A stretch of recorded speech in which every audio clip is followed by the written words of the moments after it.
মা বাবা, ওটা কোনো ব্যাপার না। ইন্ডাস্ট্রির প্রতি আমার রেসপেক্ট আছে, কিন্তু মা হিসেবে তো চাই যে ইন্ডাস্ট্রি থেকে সে একজন ডাক্তার হয়ে যাক।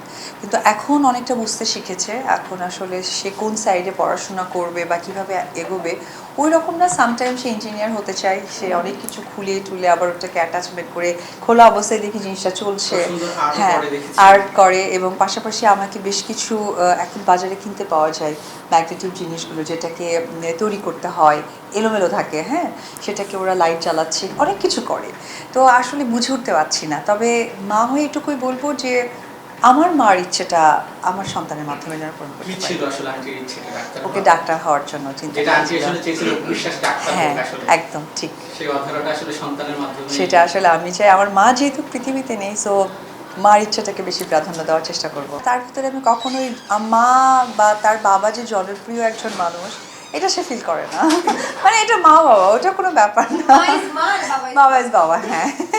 যার জন্য মানে একটা ভিডিও হয়তো দেখেছেন যে ওর দাদাকে কেক খাইয়ে ওর বাবার ওর বাবাকে বাবাই মনে করে, যখন বাবার কাছে যায় একটু খেলাধুলা করার পর পাটা কোলে দেয়, ওর বাবা আবার পাটা সুন্দর করে মাসাজ করে দেয়। মানে আসলে না, সম্পর্ক তো এটাই হওয়া উচিত।